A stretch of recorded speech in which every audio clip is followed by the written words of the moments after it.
There are certain events that have such significance that they are referred to as turning points of history. The life of Martin Luther would have such significance that it deserves to be thus classified. But sometimes big things come in small packages, and sometimes major world events have humble beginnings. On the 10th of November 1483, in the little town of Eisleben, Saxony, Germany, Martin Luther was born here in this house.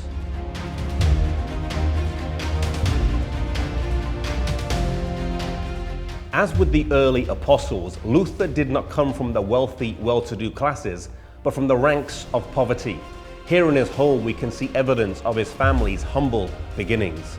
They were poor, but honest, industrious, and never dreamt that their son would grow up to become a famous figure in the history of the world.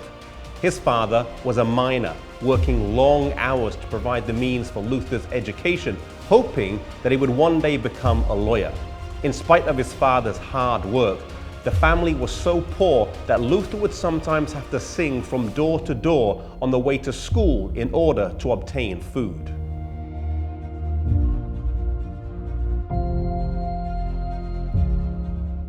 As well as being the town that Luther was born in, Eisleben is also the town where Luther was baptized, here in the church of St. Peter and Paul.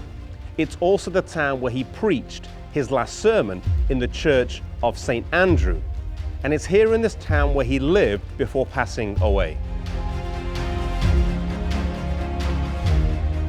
Martin Luther enrolled in the university at Erfurt, right here in the building behind me, and diligently applied himself to his study.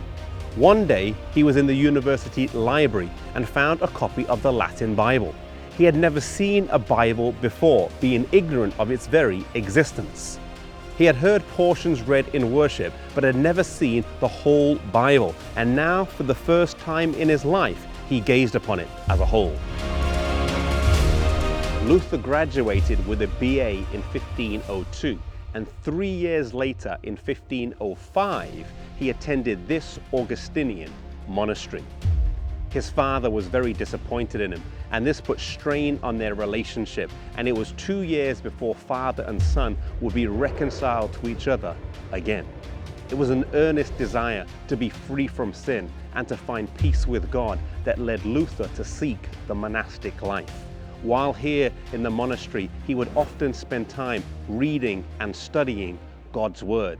He had found a Bible chained to the convent wall, and it was to there that he would often spend time.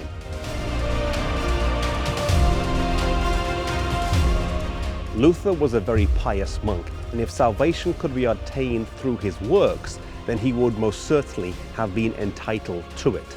Luther was the type of person that would have killed himself through fast, penances, and abstinences had the gospel not been brought to his understanding. God brought a friend and helper in a man named Stout Picks.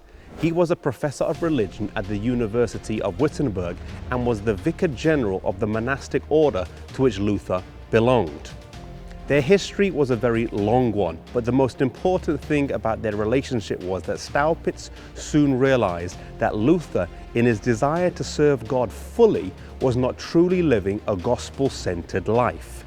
God used this faithful friend to set him on the right course with a clearer understanding of the gospel. From this part of Luther's life, we learn the importance of a spiritual mentor in someone else's life. If you are an older believer, then become a spiritual mentor in someone else's life. Take the time out intentionally to mentor someone else in, for you never know the impact of that work. Jesus mentored in 12 disciples, and they changed the world. May we do likewise.